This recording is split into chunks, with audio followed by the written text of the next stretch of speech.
Bonjour. Pour commencer, une petite question forcément sur Bradley Barcola. Oui. Si on peut avoir des nouvelles de son état, où est-ce qu'il en est, etc. Ben, il est rentré au club. Après, les détails de la blessure, je ne suis pas docteur. Encore une fois, je ne me le prononce pas dans ce genre de choses. Vous savez très bien, j'aime rester dans ma zone. Voilà. Encore une fois, j'en ai parlé à la fin du match. C'est chiant. C'est chiant parce qu'on fait attention. Mais là, il n'y avait pas d'alerte. Donc, c'est dommage pour lui, son club, et aussi ce qui arrive. On sait très bien le match qu'il y a ce week-end. On ne va pas rentrer dans les détails, et puis ce qui vient après. Donc voilà. Et sur Arnaud. Oui, ben voilà aussi pour ça. Arnaud est arrivé avec un petit problème au mollet, donc on a tout de suite ciblé les États-Unis pour ne pas faire d'erreur. Lui donner 2-3 jours en plus pour pouvoir récupérer, donc il ne s'est pas entraîné. Donc ça va beaucoup mieux. Il devrait participer demain au match. Entre-temps, on a eu pas mal de pépins aussi. Pour revenir, préparation un peu difficile. Vous savez très bien qu'on a perdu Chotard, on a perdu Ruther, vous savez ce qui s'est passé avec Malo, Barco, Lenny est tombé malade hier soir, Enzo Mio ce matin. Oui, exactement. Donc j'espère que euh, ça va aller pour toi ou pour moi. Ouais, je vais bien, je vais bien, je Donc, vais bien. non, mais blague à part, c'est pas évident parce que tu te retrouves dans une situation où on joue demain. Si tu veux appeler du monde, ils sont tous en week-end puisque les clubs ont laissé. Donc, tu fais quoi? Tu rappelles, tu essaies de voir si des joueurs vont peut-être doubler. Euh, Doubler, pas évident. Mais tu peux aussi te retrouver dans une situation où tu te dis, dans un match, tu peux plus faire de changement. Il y a quelqu'un qui doit jouer 20 minutes derrière ou 20 minutes à droite. Tu peux regarder si ça peut tenir aussi. Mais c'est quand même pas le mieux pour se préparer. Mais voilà, il faut gérer ça. Mais c'est vrai que ça nous tombe dessus un peu avec ce petit, je sais pas exactement c'est quoi le virus, mais oui. Donc c'est pour ça, si on se touche ou pas de serrer les mains, on se, Du coup, on essaye. Non, c'est pas évident, blague à part. Mais bon, c'est comme ça. C'est comme ça. Ça arrivé hier soir et ce matin. Donc on a essayé d'appeler 2-3 personnes sans citer de nom, et bien sûr c'est en week-end, ça s'est pas entraîné pendant 2-3 jours, on va pas prendre de risques aussi à ce niveau-là. Euh, voilà, j'essaie d'être assez ouvert et honnête. Enzo et Lenny sont out pour toi Je ne sais pas encore, vraiment, puisque, ouais, on essaie de voir s'il y aura une évolution entre hier soir, ce matin, alors qu'on joue demain. Euh, c'est le dernier entraînement. Est-ce qu'on va aller aussi tuer des mecs qui sont pas bien pour qu'ils jouent le lendemain? On sait que Lenny a aussi un gros match vendredi. Euh, donc voilà, faut penser à tout ça. Penser à une maladie, c'est pas facile. Donc regardez si ça va évoluer dans le bon sens. Et puis même si dans le bon sens, on va où quoi en fait? Donc il y aura des joueurs qui vont devoir peut-être doubler, encore une fois, je le répète, et pas mettre d'autres joueurs aussi en difficulté de par le manque d'entraînement, et c'était en week-end, et revenir, ça sort sur rebond, rentrer 20 minutes. Voilà, il y a pas mal de choses à gérer. Penser à comment on va jouer contre cette équipe aussi des États-Unis qui n'est pas facile à manœuvrer. J'ai joué en MLS, j'ai coaché en MLS, donc je sais que c'est pas une équipe évidente à gérer, croyez-moi. Manu, par rapport à ce qui s'est passé lors du dernier match à Châteauroux, Hmm. l'équipe a été quand même en difficulté. La Côte d'Ivoire a fait un très bon match Bien sûr. également. Comment vous expliquez déjà les difficultés que vous avez eues, notamment en termes d'impact? C'était un registre où on vous attendait, vous et Kefren précisément. Et parlez-nous aussi de la réaction. Voilà, qu'est-ce que vous vous êtes dit après dans le vestiaire d'avoir finalement renversé la vapeur? Bah, déjà, nouveau impact, pour revenir sur ce sujet-là, c'était pas qu'au milieu de terrain, c'était un peu partout. Mais bon, comme le coach l'a bien dit à la mi-temps, c'est pas question de dispositif ou pas. Je pense que déjà, on doit gagner nos duels. Et en gagnant nos duels, c'est ça qui va permettre de bien jouer, déjà de rentrer bien dans le match. Donc je pense que sur ce sujet-là, bah, je pense qu'en en deuxième mi-temps, on est bien revenu là-dessus. ce qui nous a permis de concrétiser avec des très bonnes entrées de Ryan, d'Enzo et de Kylian. Et franchement, ça nous a permis de gagner ce match. Thierry, je vais te poser une question un peu décalée sur Kefren Turam. C'est toi qui l'as lancé chez les pros à Monaco. Il est venu il y a 2 jours en disant le coach, il me connaît depuis que je suis tout petit. Donc on est à la frontière de la question personnelle et professionnelle, mais comment ça se passe entre vous deux depuis toutes ces années? Normalement, je ne vais pas revenir sur le début. On sait c'est qui, on sait c'est qui son père, on sait ce que son père a fait pour moi à tous les niveaux, mais maintenant on ne peut pas. Voilà. Oui, il y a ça, mais tout ça c'est fini. Il faut être performant et en passant par Monaco, j'ai pas été chercher Kefren en bas parce que c'était le fils d'eux. C'est parce qu'il était bon. Et puis j'étais dans une situation aussi où j'étais obligé d'aller chercher en bas quelque part. Mais j'avais ciblé d'ailleurs Noah, Massongo et lui. Parce qu'il y a de la qualité, tout simplement. Voilà.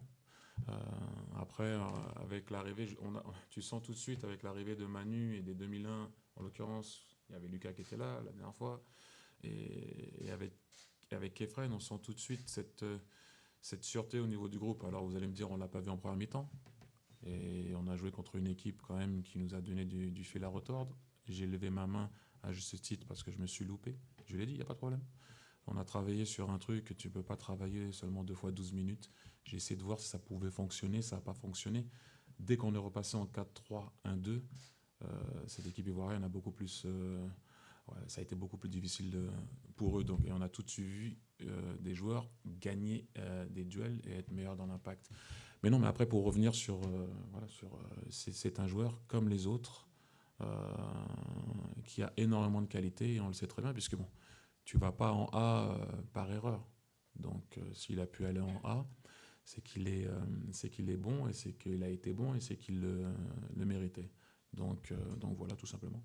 À Nice, son rôle, il a un peu changé cette saison. Il est peut-être plus défensif, plus dans l'impact. Il fait plus de fautes. Tu suis cette évolution? T'en penses quoi? Tu l'accompagnes ou elle te dérange un peu? Je ne suis pas coach de Nice, déjà pour commencer, non, parce que bon, je peux comprendre comment ça peut être vu de l'autre côté, donc non. J'essaie de voir ce qu'il a à faire quand il sera avec nous et quand il aura bien sûr à participer à des matchs qu'il peut apporter, que ce soit sur le terrain ou en dehors du terrain. On connaît ses qualités. Donc après ce qui se passe à Nice, je vais laisser ça au coach. Manu, par rapport, on a parlé de Kefren. Toi aussi, tu t'entends très bien avec Kefren. Est-ce que tu peux nous parler un peu de votre lien? Qu'est-ce que tu penses du joueur aussi? Notre lien, il est simple. On a commencé à se connaître aux détections pour rentrer à Clairefontaine. Et les choses ont fait qu'on est rentré à Clairefontaine ensemble à l'INF. On a joué ensemble à la CBB. Et on a fait, on va dire, nos petites classes en équipe de France de jeunes. Et on a gardé contact, on va en vacances ensemble. Donc, c'est un bon ami en dehors et sur le terrain aussi. Donc je pense qu'on a un très bon lien. Et du joueur, tout ce qu'il fait, on va dire, c'est très fort. Ce qu'il fait à Nice, c'est très fort. Et au milieu de terrain, on s'entend très bien ensemble. Donc, comme le coach il a dit, s'il est allé en A, c'est pas anodin. Il a montré les choses pour y aller. Donc, je pense que même entre nous, on se motive entre nous. On est au même poste. Donc, je pense que c'est une très bonne amitié, une saine amitié. Et on est fiers l'un et l'autre, chacun de notre côté. Par rapport au poste, tu peux faire beaucoup de choses au milieu de terrain. Toi, tu te sens mieux à quelle position? Moi, j'ai toujours répondu à ça. Attention. Moi, j'ai un avis personnel, franchement. Et j'ai un avis personnel. Je me dis qu'un milieu de terrain, c'est pas donné à tout le monde, mais doit savoir faire beaucoup de choses. Donc, moi, je pense que j'ai la faculté à pouvoir défendre et aussi à attaquer. Donc, je pense que je n'ai pas de préférence. Pour moi, si on me met en position de 6 devant la défense, je vais faire ce qu'un 6 demande. Si on me met en tant que 8, je vais faire ce qu'un 8 demande et je vais essayer de faire juste répondre aux attentes du coach. C'est exactement ça. Et vous, Thierry, vous le préférez où, Manu? Sur le terrain, bien sûr, mais quelle position? Non, pour moi, un milieu moderne doit savoir tout faire. Après, il y a toujours un joueur qui va sortir du lot sur un point technique. Mais en général, le reste, si vous prenez par exemple, je vais prendre l'exemple de Declan Rice. On pensait qu'il ne pouvait pas jouer plus haut. Il peut jouer plus haut. Il peut mettre au fond, il prend les corners, il va mettre la tête, il récupère, il stoppe les contre-attaques. On peut prendre Rodri. Son but en Champions League, quand il revient sur son pied gauche, il enroule pleine lucarne. On ne va pas tout citer, mais il faut, surtout maintenant, si tu vas chasser, tu n'es plus trop dans une zone. Donc il faut être un peu bon dans tout. Quand tu récupères la balle, est-ce que tu peux la mettre vers l'avant? Est-ce que tu peux voir la passe tout de suite? Donc voilà, si vous prenez un joueur comme Kevin De Bruyne ou alors on va un peu plus haut, vous dites que c'est un 10, ça va chasser, ça revient, ça peut être plus bas, ça peut sortir la balle aussi. Donc je pense que c'est juste avoir, comme Manu vient de le dire, pouvoir un peu tout faire. Tu as toujours un côté qui va quand même pencher. Il y en a un qui est peut-être un peu plus défensif dans l'esprit, l'autre qui est un peu plus à courir, l'autre à faire la passe. Mais il faut qu'à un moment donné, si tu joues surtout comme nous on essaye de le faire, tu te retrouves en pas mal de situations. Tu dois protéger ton arrière, soulager ton 10, aller chasser sur les côtés. Donc il faut être assez bon dans tout. Thierry, comme vous l'avez dit, il y a un certain nombre d'incertitudes sur un certain nombre de postes et concernant un certain nombre de joueurs, mais de manière générale, qu'est-ce que vous attendez de cette confrontation avec les États-Unis, qui sera la dernière avant l'échéance estivale? Un autre genre de football. On a vu que la Côte d'Ivoire nous a posé pas mal de problèmes. On est reparti sur un autre système quand Ryan et Kylian sont rentrés. Pour avoir joué en MLS, beaucoup d'activités physiques, ça part vite en contre. Les gens, pendant longtemps, ont rigolé des Américains, mais je peux vous dire que c'est pas facile la MLS. Pas du tout. Et il y a de très bons jeunes, donc tu essayes assez souvent de cibler des matchs avec des équipes de différents continents. Donc voilà, sans essayer de jouer, bien sûr, contre une équipe que tu vas retrouver en poule, mais vous avez bien vu le tirage, on se retrouve dans ce genre de situation, mais comme l'a dit le sélectionneur de l'équipe de France, un enfant entre les équipes que tu dois avoir, les équipes que tu ne peux pas jouer, les équipes qui ne veulent pas te jouer, les équipes qui ne peuvent pas voyager, il faut bien quand même à un moment donné cibler une équipe, et on se retrouve avec une équipe qu'on va rencontrer en poule. Mais voilà, essayer de trouver des matchs difficiles. Dans quel système alors? Pardon, le leur? Le vôtre. Bonne chance. Essaye. Il y a des joueurs que tu connais dans cette équipe américaine? Oui. Pour toi, qu'est-ce que tu peux nous dire de... Non, il y a des champions de MLS dans cette équipe, il y a des joueurs qui jouent dans de bonnes équipes, il y a des joueurs qui sont pas loin des A. Je suis en train de, quand je regarde, ça peut jouer à 5 derrière, comme ça peut jouer en 4-4-2, pas mal de changements tactiques. Il y a des bons joueurs devant aussi qui peuvent éliminer. Je suis beaucoup parce que mon ancien assistant a été champion avec Columbus. Donc il y a Maurice qui est là, vous ne connaissez pas, mais c'est un très bon joueur. Donc on va essayer de pallier à tout ça, et c'est pas évident, mais essayer de trouver des situations d'autres football, essayer de leur dire, il n'y a pas que vous pensez que ça va être facile. On a pu voir avec la Côte d'Ivoire, et je le répète assez souvent, quand une équipe a joué l'équipe de France, elle ne joue pas de la même façon que si elle jouait une autre équipe, sans être trop chauvin, mais il faut savoir que quand tu mets ce maillot, on te joue différemment. Thierry, vous parlez de l'équipe de France. Après, ce sera la même question pour Manu. Est-ce que vous avez regardé le match d'hier des A? Ah oui. Pour le but de Wirtz, c'était pas mal. Qu'est-ce que vous avez pensé de la rencontre des Bleus? Pareil, Manu, si vous avez regardé le match.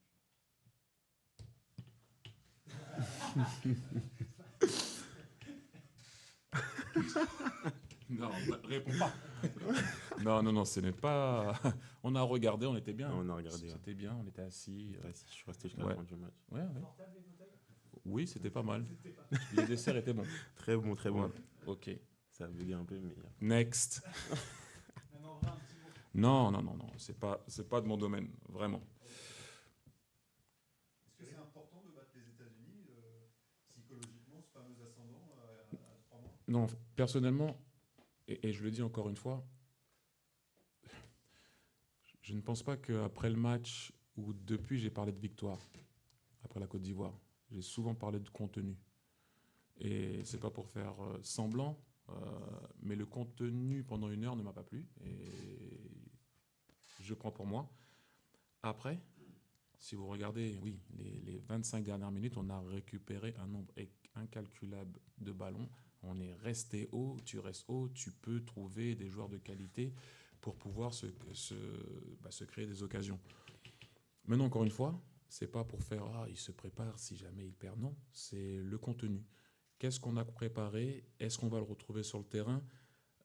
Encore une fois, sans entraînement. Puisque là, on va aller sur le terrain, tu ne veux pas rester trop longtemps. Il va falloir qu'on regarde certaines vidéos, ça sera pour plus tard. Et parler, essayer de retrouver quelque chose. Donc le contenu est important pour moi. Et la victoire, on va pas. Oui, oui, allez, on va pas non plus. Mais ce qu'on essaye de faire, regarder certains couples, si on peut dire, au milieu, sur le côté, comment ça peut fonctionner.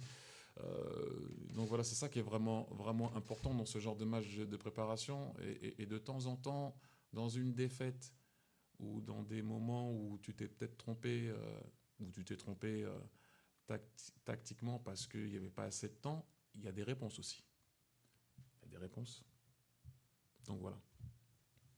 Par rapport au match de Désiré, il a occupé plusieurs positions. Il a fini très fort un peu dans ce rôle attaquant, même s'il avait beaucoup de liberté. Est-ce que ça vous a surpris de le voir aussi bon, aussi haut?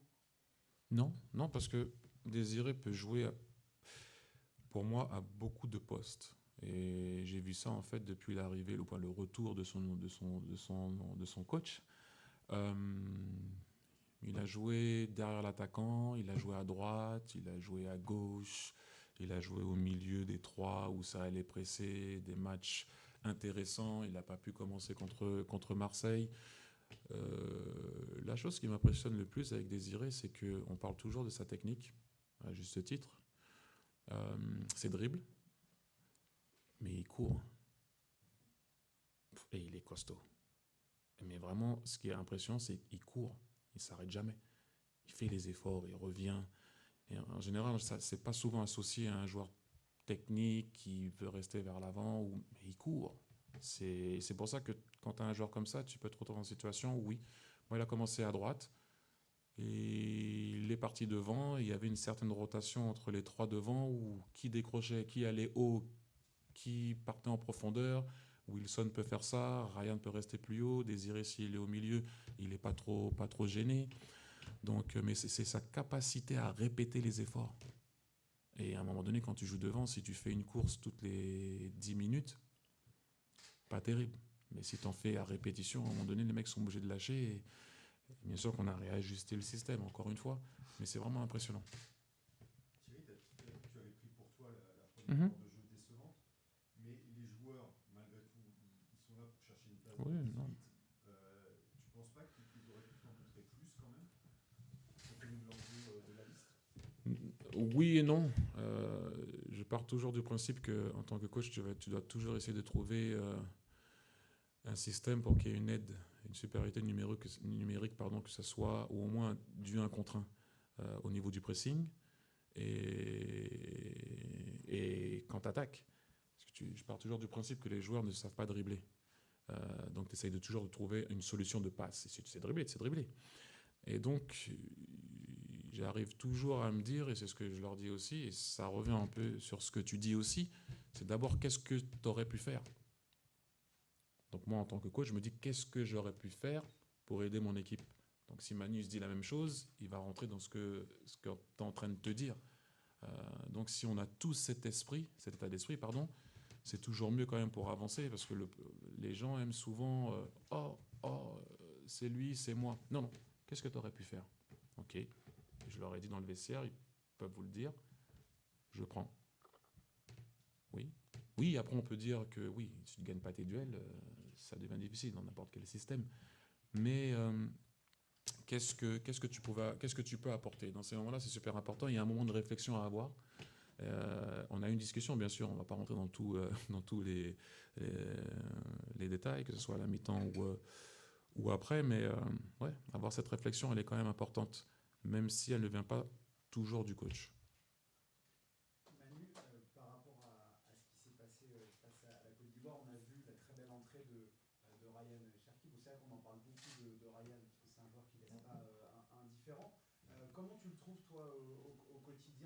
qu'est-ce qui t'impressionne le plus sur le terrain? Je pense déjà sur le terrain, vous savez déjà tout ce qui impressionne, hein. Après, on le connaît déjà très bien. Je pense que dans le groupe, il vit bien. Et malgré son âge, comme on peut voir au vestiaire, il n'a pas peur de prendre la parole. C'est un leader aussi technique sur le terrain. Mais au vestiaire aussi, on l'entend. Il sait prendre la parole, il sait beaucoup parler. Et je pense que c'est un des leaders de l'équipe. Et je pense que son entrée nous a fait du bien, comme vous avez pu le voir. Et il nous a apporté, il a fait ce qu'il sait faire. Et c'est toujours bénéfique pour l'équipe. Manu, à titre personnel, bon, tu es là et je suppose que tu es très heureux d'être là à côté du coach et avec les U23. À ton avis, qu'est-ce qui te manque pour aller en A? Je suppose que tu as envie d'y aller, bien sûr. Bien sûr que j'ai envie d'aller.